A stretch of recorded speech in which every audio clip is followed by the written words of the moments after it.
আসসালামু আলাইকুম ওয়া রাহমাতুল্লাহি ওয়া বারাকাতুহু। বিসমিল্লাহ আলহামদুলিল্লাহ ওয়াসসালাতু ওয়াসসালামু আলা রাসূলিল্লাহ ওয়া বা'দ। দর্শক, যে যেখান থেকে এই মুহূর্তে আমাদেরকে দেখছেন, মাহে রমাদান জুড়ে ইফতারির ঠিক পূর্বক্ষণে নাদিয়া ফার্নিচার শাহরু রমাদান অনুষ্ঠানটি powered by Steel Mark SS, Deshbandhu Group, co স্পন্সরে রয়েছে Real Capital Group, Brothers furniture.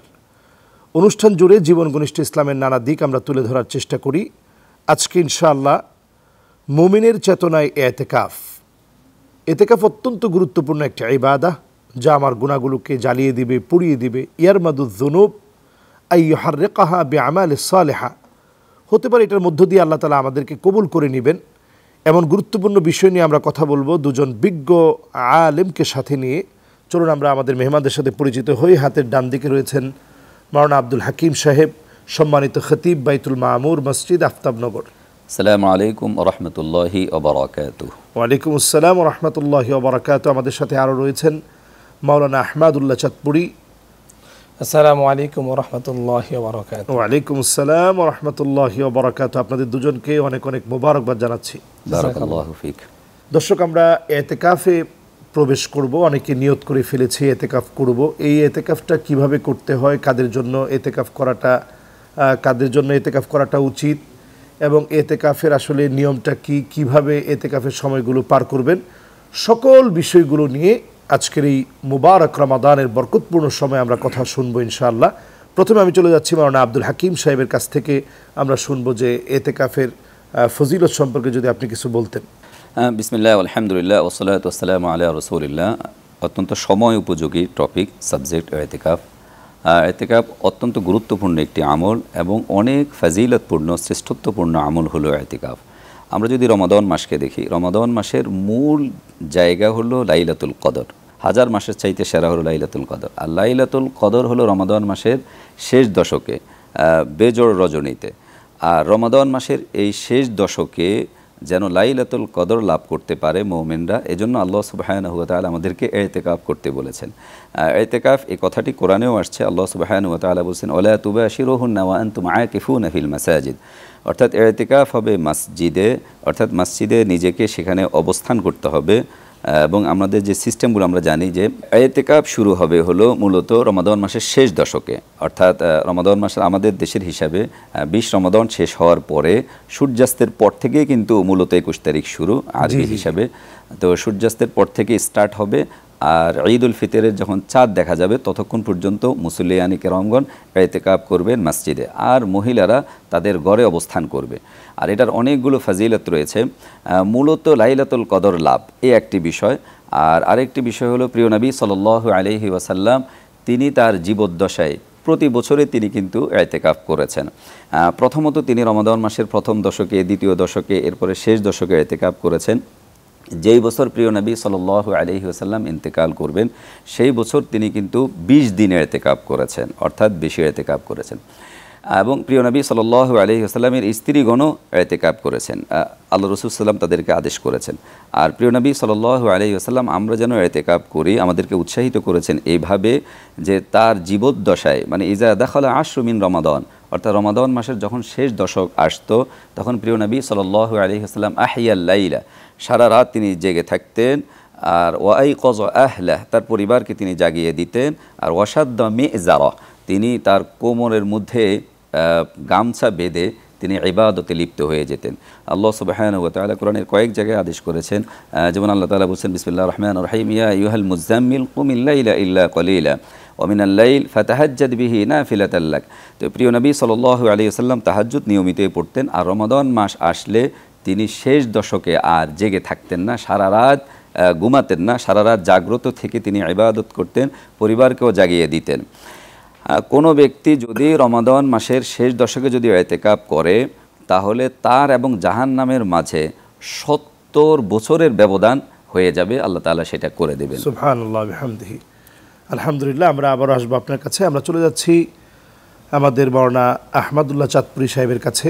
আপনি যদি বলতেন যে ইতিকাফ কারা করবে। জি মোহতারাম, আপনাকে অনেক অনেক ধন্যবাদ। চমৎকার একটি বিষয় আপনি বাছাই করেছেন। আলহামদুলিল্লাহ ওয়াসসালাতু ওয়াসসালামু আলা রাসূলিল্লাহ, আম্মা বাদ।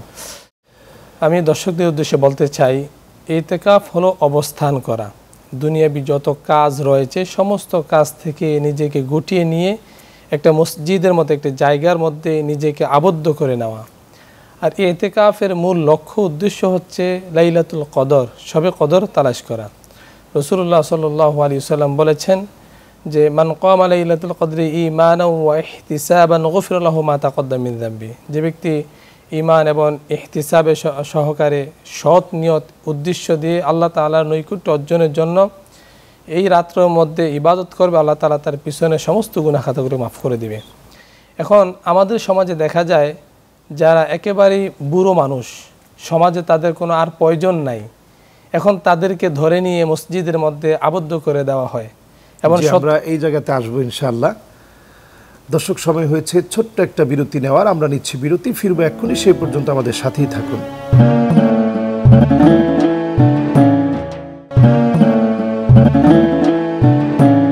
দর্শক, ফিরে এসেছি বিরতি থেকে। আপনারা দেখছেন নাদিয়া ফার্নিচার শাহরুর রমাদান, powered by Steel Mark SS, Deshbandhu Group, আর কো স্পন্সরে রয়েছে Real Capital Group, Brothers Furniture. আমরা আলোচনা করছিলাম মুমিনের চেতনায় এতেকাফ। আপনি যেই জায়গায় বলছিলেন যে আমরা আসলে অনেক সময় দেখা যায় যে বাংলাদেশে একেবারে বৃদ্ধ মানুষকে ধরে আমরা এতেকাফ করি, এতেকাফ জোর করে একেবারে জোর করে আমরা তাদেরকে এতেকাফে বসিয়ে দিই। কিন্তু আল্লাহ সুবহানাহু ওয়া তাআলা কোরআন কারীমের মধ্যে বলেছেন তাবারাকাল্লাযী বিয়াদিহিল মুলক ওয়া হুয়া আলা কুল্লি শাইইন কাদির আল্লাযী খালাকাল মাউতা ওয়াল হায়াতা লিয়াবলুয়াকুম আইয়ুকুম আহসানু আমালা। আমি আল্লাহ তাআলা মানুষদেরকে যে হায়াত দিয়েছি, আমি চাই কে ভালো আমল করে। এখানে ভালো আমল, এখন বৃদ্ধরা শুধু ভালো আমল করবে কিন্তু যুবকরা আমল করবে না, তা হতে পারে না। এই জন্য এটা একটা ফ্যাক্টরিজের যেহেতু বিষয়, এই জন্য এখানে যুবকদেরকে যত বেশি সম্পৃক্ত করা যায় তাহলে আমাদের সমাজ, আমাদের দেশ উপকৃত হবে। আজ দেখেন আমাদের সন্তানরা, আমাদের ছেলেরা যুবক অবস্থায় মাদকের দিকে ধাবিত হয়ে যায়, বিভিন্ন কালচারের দিকে ধাবিত হয়ে যায়। কারণ হচ্ছে আমরা তাদেরকে সঠিক পথে গাইডলাইন দিতে পারছি না, তাদেরকে পথ নির্দেশনা কি এটা আমরা দিতে পারছি না। যদি আমরা তাদেরকে আল্লাহ রাব্বুল আলামিনের ভয়টাকে অন্তরের মধ্যে জাগিয়ে দিতে পারতাম, লাইলাতুল কদর উপলক্ষে তাদেরকে আশান্বিত করে আমরা মসজিদের মধ্যে ধাবিত করে দিতে পারতাম, 10 দিন মসজিদের মধ্যে কোরআনুল কারীম তেলাওয়াত করত, আল্লাহ তাআলা সন্তুষ্ট অর্জনের জন্য নিজেকে বিলিয়ে দিত এবং ইবাদতের মধ্যে মশগুল থাকতো, তাহলে দুনিয়াবি যত রকমের পাহেশা কাজকর্ম রয়েছে আমাদের যুবকরা এখান থেকে মুক্ত হয়ে এই লাইলাতুল কদরের যে ট্রেনিং, 10 দিনের ইতিকাফের যে ট্রেনিং, এই ট্রেনিং নিয়ে পরবর্তীতে তারা আরও সমাজের মধ্যে ভালো কাজ করতে পারত। এবং এই 10 দিন 5 ওয়াক্ত সালাত জামাত সহকারে আদায় করার কারণে দেখা যেত তারা আর অন্যায় অপরাধের কাছে তারা। মানে আপনি বলতে যাচ্ছেন যে আমরা যারা একেবারে যুবক আছে তাদেরকে কিন্তু ইতিকাফের ব্যাপারে আমরা উদ্বুদ্ধ করতে হবে। জাযাকুমুল্লাহ খায়রান। আমরা চলে যাচ্ছি আমাদের মুহতারাম মাওলানা আব্দুল হাকিম সাহেবের কাছে, যে আসলে ইতিকাফ অবস্থায় কোন কোন কাজগুলো আমরা করব না, কোন কোন কাজগুলো থেকে আমরা বিরত থাকব। যে ইতিকাফ অবস্থায় অনেকগুলো কাজ থেকে আমাদেরকে বিরত থাকতে হবে। এর মধ্যে একটি হলো স্ত্রীর কাছে যাওয়া যাবে না। এটা আল্লাহ সুবহানাহু ওয়া তাআলারই আদেশ, ওয়ালা তুবাশিরুহুন্না ওয়া আনতুম আকিফুনা ফিল মাসাজিদ। যখন তোমরা মসজিদে ইতিকাফ করবে তখন কিন্তু স্ত্রীর কাছে তোমরা যাবে না। আর এটার অন্তর্ভুক্ত হিসাবে কোনো ধরনের যৌন উদ্দীপক কোনো কথাও বলা যাবে না, চিন্তাও করা যাবে না, কোনো মেসেজও দেওয়া যাবে না কারোর সাথে। এরপরে কোনো উচ্চবাচ্য করা যাবে না, কোনো অহেতুক নিরর্থক কথা বলা যাবে না। দেখুন, ইতিকাফকারীর অন্যতম একটি শর্ত হলো তাকে সিয়াম মানে সয়েম হতে হবে, মানে রোজা পালন করতে হবে। আর রোজা অবস্থায় কোনোভাবে অশ্লীল কাজ করতে পারবে না, বেহুদা কোনো কথা বলতে পারবে না। এ ব্যাপারে সহিহুল বুখারীর হাদিস, প্রিয় নবী সাল্লাল্লাহু আলাইহি ওয়াসাল্লাম বলেছেন, মান লাম ইয়াদা কাওলা যুর ওয়াল আমালা বিহি ওয়াল জাহলা বিহি ফালাইসা লিল্লাহি হাজাতুন ফি আন ইয়াদা তুআমাহু ওয়া শারাবাহু। যেই ব্যক্তি রোজা রাখলো অথচ কোনো অনর্থক নিরর্থক কাজ ছাড়তে পারলো না, তার পানাহার থেকে বিরত থাকা ছাড়া আর কোনো কাজ আল্লাহর কাছে আসবে না, অর্থাৎ তার এই রোজা কোনো কাজেই লাগবে না। কাজে ইতিকাফ অবস্থায় কোনো ধরনের অনর্থ নিরর্থক কাজ করা যাবে না। ইতিকাফের মূল টার্গেটে হলো ইলতামিসুহা ফিল মানে ইলতামিসুহা অর্থাৎ ইলতামিসু লাইলাতুল কদর ফিল বিতর মিন আশির আওয়াখির মিন রমাদান, অর্থাৎ রমাদান মাসের শেষ দশকে লাইলাতুল কদর অনুসন্ধান করা। এখানে একটা দিক হলো, কোনো বর্ণনা আছে যে জোর রাত্রেও কিন্তু লাইলাতুল কদর হতে পারে, অর্থাৎ রমাদান মাসের শেষ দশকের কোনো সময় হতে পারে, তবে অগ্রাধিকার প্রাপ্ত বক্তব্য হলো বেজোড় রাত্রিগুলোতে হতে পারে। তো কাজে এতেকাফকারী মানে মুতাকিব ব্যক্তি সদা সর্বদা আল্লাহকেই স্মরণ করবে, জিকির আজকারে কাটাবে, কোরআন কারীমের তেলাওয়াত করবে, রাতের বেলা কোনোভাবে নষ্ট করতে পারবে না। অর্থাৎ সূর্যাস্তের পর থেকে সুবহে সাদিক পর্যন্ত পুরো টাইম সম্ভব হলে জাগ্রত থেকে আল্লাহর ইবাদতে থাকতে হবে। জাযাকুমুল্লাহু খায়রান। দর্শক, সময় হয়েছে বিদায় নেওয়ার। আপনারা দেখছিলেন নাদিয়া ফার্নিচার শাহরু রমাদান, powered by Steel Mark SS, Deshbandhu Group, co স্পন্সরে রয়েছে Real Capital Group, Brothers Furniture. আমরা কথা বলছিলাম মোমেনের চেতনায় এতেকাফ। এতেকাফ অত্যন্ত গুরুত্বপূর্ণ, নিঃসন্দেহে আমাদের আলোচকরা বলেছেন খুব চমৎকার করে। তো একটা হচ্ছে সুন্নায়ে মুআক্কাদায়ে কিফায়া, একটা হচ্ছে ওয়াজিবে এতেকাফ। আপনি এতেকাফ করতে গিয়ে যদি ভঙ্গ করে ফেলেন, এই এতেকাফটা আপনার উপরে ওয়াজিব হয়ে যাবে। আরেকটা হচ্ছে নফল এতেকাফ। যদি আপনি সামান্য কিছু সময়ের জন্য যদি মসজিদে অবস্থান করেন, একটু গিয়ে বসেন, যদি অল্প সময়ও বসেন, এটা নফল এতেকাফ হিসেবে গণ্য হবে। যে কোনো একটা সময় নিজেকে লুবসু ফিল মাসাজিদ ফি ওয়াক্তিন মাখসুসিন বিনিয়াতিন মাখসুসা, নির্দিষ্ট সময়ে নির্দিষ্ট কাজের জন্য মসজিদে বসলেন শুধু আল্লাহকে পাওয়ার জন্য।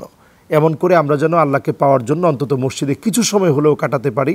যারা মুতাকিফ এতেকাফ করতেছে তাদের পাশে গিয়ে যেন আমরা বসতে পারি, অন্তত তাদের কাছ থেকে দোয়া নিতে পারি, সহযোগী হতে পারি, এবং যুবকদেরকে এই মহৎ ইবাদতে যেন উদ্বুদ্ধ করতে পারি। আল্লাহ যেন আমাদেরকে তৌফিক দান করেন। আগামী পর্ব দেখার আমন্ত্রণ জানিয়ে এখানেই বিদায় নিচ্ছি। ইনশাআল্লাহ দেখা হবে, কথা হবে। ভালো থাকুন, সুস্থ থাকুন। আল্লাহ আমাদেরকে সুস্থ রাখুন, নিরাপদে রাখুন। আসসালামু আলাইকুম ওয়া রাহমাতুল্লাহি ওয়া বারাকাতুহু।